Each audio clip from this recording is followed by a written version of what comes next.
काफी रात हो चुकी थी और कुणाल अकेले ही ऑफिस से घर वापस आ रहा था। रास्ते में से कोई ऑटो, कोई बस दिखाई नहीं दे रही थी।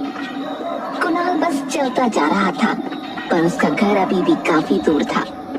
थोड़ी दूर चलने के बाद जब कुणाल एक सुनसान सड़क से गुजर रहा था, तो उसे कुछ भी ठीक नहीं लग रहा था। उसे बार बार ऐसा लग रहा था कि कोई उसके पीछे चल रहा है।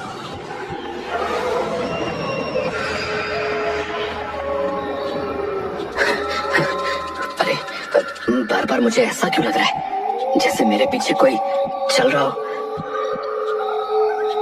कुणाल अपने कदम जल्दी जल्दी बढ़ाने लगा ताकि वो जल्द से जल्द घर पहुंच सके। कुणाल को तभी अपने पीछे एक परछाई नजर आई जो कुणाल का पीछा कर रही थी। कुणाल जितनी तेजी से चल रहा था, वो परछाई भी उसके साथ उतनी तेजी से चल रही थी। अब कुणाल की हालत बहुत ही बुरी हो जाती है और वो तेज तेज भागने लगता है। तभी आसमान में बिजली कड़कने लगी और अचानक तेज बारिश शुरू हो गई। हे भगवान, ये बारिश कैसे शुरू हो गई? यहाँ तो दूर दूर तक कुछ दिखाई नहीं दे रहा और ये परछाई मेरा पीछा क्यों नहीं छोड़ रही? कुणाल उस बारिश में भागता जा रहा था और तभी अचानक एक गाड़ी से टकरा गया। गाड़ी से हड़बड़ाते हुए एक लड़की उतरी। हे भगवान, ये क्या हुआ? आप ठीक तो है ना? हाँ, मैं ठीक हूँ, बस जरा सी पैर में लग गई है। आपको तो काफी लग गई है। बारिश में मुझे ठीक से दिखा नहीं और बस एकदम से आप सामने आ गए। मुझे प्लीज माफ कर देना। नहीं नहीं, कोई बात नहीं, गलती मेरी भी है। आप बताइए, आप कहाँ रहते हैं? मैं आपको आपके घर छोड़ देती हूँ। अरे नहीं नहीं, मैं खुद से चला जाऊंगा। देखिए, मेरी वजह से आपको लगी है, प्लीज बताइए, मैं आपको घर छोड़ दूंगी। कुणाल कंचन की गाड़ी में बैठ जाता है। उसके बाद वो सारी बात कंचन को बताता है, जिसे सुनकर कंचन की हालत खराब हो जाती है। हे भगवान, मुझे तो उसी रोड से होते हुए वापस जाना है। मैं अकेले इतनी रात में अब कैसे जा पाऊंगी? अगर आपको एतराज ना हो तो आज रात आप मेरे घर रुक सकती हो और सुबह चली जाना। वो रास्ता बहुत खतरनाक है। कंचन बहुत डरी हुई होती है। उसकी हिम्मत वापस जाने की नहीं होती। उसे कुणाल एक शरीफ लड़का लगता है, इसलिए वो उसके साथ उसके घर रुक जाती है। आप यहाँ बैठिए, मैं जरा कपड़े बदल कर आता हूँ। जी, कोई बात नहीं। कुणाल अपने कपड़े बदल कर आता है और देखता है कि कंचन भी थोड़ी भीगी हुई है और ठंड से कांप रही है। मैं आपके लिए कुछ पहनने को लेकर आता हूँ, ऐसे तो आप बीमार हो जाएंगी। कुणाल अंदर से एक नाइट सूट लेकर आता है और कंचन को दे देता है। कंचन उसे पहन लेती है। वैसे एक बात पूछूं? हाँ, क्यों नहीं, पूछिए ना। आप तो शायद यहाँ अकेले रहते हैं, तो फिर ये कपड़े? ये तो बस ऐसे ही मेरी एक दोस्त के हैं।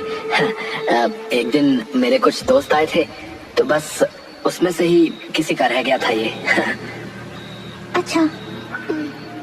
रात को कुणाल और कंचन अलग अलग कमरे में सो जाते हैं। कुणाल जब गहरी नींद में होता है तो अचानक उसकी चादर कोई खींच देता है। कुणाल हड़बड़ा कर उठ जाता है। कौन है? कौन है यहाँ? कौन है? आओ, आओ कुणाल। कौन है? कौन है? सामने आओ, कौन है यहाँ? कुणाल की आवाज सुनकर जल्दी से वहाँ कंचन भागते हुए आती है और लाइट जला देती है। कुणाल पसीने में लथपथ अपने बिस्तर पर बैठा कांप रहा था। क्या हुआ? आप चिल्ला क्यों रहे थे? वो यहाँ आई थी। वो मुझे बुला रही थी, मेरे नाम से मुझे पुकार रही थी। पर कौन? कोई भी तो नहीं है यहाँ। नहीं, है वो। तुम जाओ यहाँ से और जाकर सो जाओ। मैं ठीक हूँ, तुम जाओ। कुणाल डरकर वहीं कोने में बैठा रहता है। कंचन के जाने के बाद कुणाल की नजर फर्श पर पड़ती है, जिसे देखकर उसके होश उड़ जाते हैं।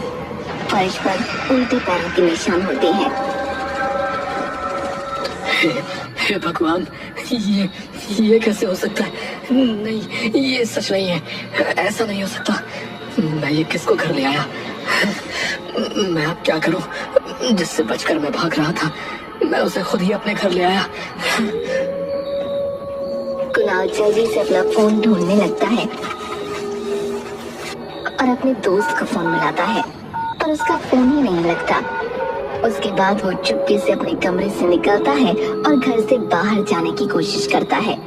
वो तभी पाँव आगे बढ़ ही रहा होता है कि उसकी नजर रसोई में पड़ती है, जहाँ कंचन कुछ खा रही थी। कुणाल झांक कर देखता है तो उसके होश उड़ जाते हैं। कंचन बिल्ली के बच्चे को खा रही थी। हर तरफ खून फैला था। ये देखकर कुणाल वहीं का वहीं खड़ा रह जाता है और जैसे ही वो अपने पैरों को वहां से हिलाने की कोशिश करता है, तभी कंचन खून से लथपथ मुंह लेकर पीछे मुंडी घुमाती है। आ गए तुम? मैं कब से तुम्हारा इंतजार कर रही थी। देखो ना, मुझे कितनी भूख लग रही थी और खाने को कुछ भी नहीं था। तो तुमने ये बिल्ली यहाँ बैठकर दूध पी रही थी। मुझे गुस्सा आ गया और मैंने इसे ही पकड़कर खा लिया। हे भगवान, आखिर कौन हो तुम? क्यों मेरे घर आई हो? मैंने तुम्हारा क्या बिगाड़ा है? तुमने मुझे नहीं पहचाना कन्नू? तुम भूल गए मुझे? कन्नू? इस नाम से तुम मुझे बस प्रिया बुलाती थी। तुम प्रिया हो? हाँ, प्रिया हूँ मैं। कैसे भूल सकते हो तुम मुझे? याद करो सब कुछ, याद करो वो दिन। क्या हुआ प्रिया? तुम इतने गुस्से में क्यों? प्लीज एक बार मेरी बात तो सुनो। नहीं सुननी मुझे तुम्हारी कोई बात। तुम कभी मेरी कोई बात सुनते हो क्या? अच्छा बाबा, अब से मैं तुम्हारी सारी बातें सुनूंगा और मानूंगा भी। देखो, मैं यहीं बैठा हूँ और आज बस तुम्हारी ही सुनूंगा। देखो, मेरी शादी होने वाली है, इसलिए अब मैं तुमसे बात नहीं कर सकती हूँ। देखो, ये सब बेकार की बात है प्रिया। मैं तुमसे ही शादी करूंगा और अभी मेरी बड़ी बहन से पहले मेरी शादी नहीं हो सकती। तो मैं क्या करूँ? उस कलूटी अपाहिज के चक्कर में क्या मैं जिंदगी भर बैठी रहूँ? प्रिया, बस करो। तुम्हारी हिम्मत कैसे हुई ये सब बोलने की? हाँ, वो तो है ही मनहूस। मैं चाह रही हूँ अभी के अभी, और दोबारा मुझे अपनी शक्ल मत दिखाना। हाँ जाओ, और मैं मर जाऊंगा पर कभी वापस नहीं आऊंगा। तुम तो चली गई थी ना मुझे छोड़कर? हाँ, गई थी और रोड पर बारिश में खड़ी तुम्हारा इंतजार करती रही कि शायद तुम आओगे, पर नहीं, घंटों हो गए तुम नहीं आए। फिर मैंने उसी सड़क पर एक ट्रक के आगे आकर अपनी जान दे दी। क्या कह रही हो तुम? तुम्हारी वजह से मेरी मौत हुई है। मैं तब से उस सड़क पर आत्मा बनकर भटक रही हूँ। अब मैं तुझे नहीं छोड़ूंगी, तुझे भी अब मरना होगा। नहीं। कुणाल वहाँ से अपनी जान बचाकर भागता है और जैसे ही वो दरवाजे तक पहुँचता है, वैसे ही दरवाजा अपने आप बंद हो जाता है। कुणाल इधर उधर भागने लगता है, पर चारों तरफ से सारे खिड़की दरवाजे बंद हो जाते हैं। कुणाल कहीं से भी बाहर नहीं जा पा रहा होता। उसे समझ नहीं आता कि अब वो करे तो क्या करे। अब मैं तुझे यहाँ से जिंदा नहीं जाने दूंगी। कोई दरवाजा खोलो, कोई खोलो दरवाजा। बचाओ मुझे, प्लीज, कोई मुझे बचाओ। बाहर से कोई दरवाजा नहीं खोलता और कंचन कुणाल की तरफ बढ़ती चली आ रही होती है। कुणाल उसके आगे हाथ जोड़ता है। मुझे छोड़ दो प्रिया, मेरी बात तो सुनो, मुझे छोड़ दो। प्रिया के सर पर खून सवार होता है। वो कुणाल की गर्दन पकड़ने ही वाली होती है कि तभी कुणाल वहाँ पर रखा फूलदान उसके सर पर दे मारता है। कंचन वहीं गिर जाती है और बेहोश हो जाती है। मुझे जल्दी कुछ करना होगा, पर मैं क्या करूं? कुणाल बाहर भागने का सोचता है, पर फिर अचानक उसका ध्यान कंचन के बैग पर पड़ता है। कुणाल बैग खोलकर उसमें उसका सामान देखने लगता है। उसमें कंचन की एक फोटो मिलती है। उस फोटो में कंचन और प्रिया साथ में खड़े होते हैं। अब ये क्या है? कंचन और प्रिया एक दूसरे को जानते हैं और ये पीछे तो राहुल खड़ा है। हेलो राहुल, मैं कुणाल बोल रहा हूँ। हम सेम कॉलेज में थे, याद है? साथ में फुटबॉल खेलते थे, याद है? अरे कुणाल, कैसे हो? कैसे याद किया इस वक्त? तुम कंचन को कैसे जानते हो? भाई, उस लड़की का नाम मत ले। अरे पर ऐसा क्या हुआ है? भाई प्लीज, मैं अभी फोन रखता हूँ। प्लीज भाई, मुझे तुम्हारी बहुत जरूरत है। एक बार मेरी बात तो सुनो। वो मेरे घर इस वक्त बेहोश पड़ी है। मैं जल्दी तुम्हारे घर आ रहा हूँ, पर उसे तब तक उठने मत देना। इतना सुनकर राहुल फटाफट कुणाल के घर एक बाबा को लेकर पहुंचता है। कहाँ है वो चुड़ैल? अच्छा, अभी तक बेहोश है। सही है। चुड़ैल? हाँ, चुड़ैल है ये, चुड़ैल। बाबा, इससे जल्दी से कब्जे में करो, वरना अगर होश में आ गई तो किसी को नहीं छोड़ेगी। बाबा अपने तंत्र मंत्र से कंचन के चारों तरफ घेरा बना देता है। ये सब क्या हो रहा है? कौन आया है यहाँ? जल्दी इसको यहाँ क्यों बुलाया? ताकि इस बार मैं तेरा खेल हमेशा हमेशा के लिए खत्म कर दूं। कुछ नहीं कर पाएगा मेरा। इसको मार दूंगी मैं, मार दूंगी। तुझे जिसको मारना था मार तो दिया, अब इसको क्यों मारना चाहती है? ये सब क्या हो रहा है? तुम अभी शांत रहो, मैं तुमको सब बताऊंगा। ओम ह्रीम क्लीम स्वाहा। ओम ह्रीम क्लीम स्वाहा। मैं तुझे नहीं छोड़ूंगी, समझ गया तू? तू बचेगी तब मेरा कुछ बिगाड़ पाएगी, तू नहीं बचेगी। बाबा सिंदूर निकालकर कंचन के माथे पर मल देता है, जिससे वो बुरी तरह से चिल्लाने लगती है और फिर अचानक गायब हो जाती है। ये सब देख कुणाल के होश उड़ जाते हैं। ये सब क्या हो रहा है मेरे साथ? प्लीज मुझे कुछ बताओ। शायद तुमको पता नहीं है, पर प्रिया कॉलेज में जादू टोना करती थी।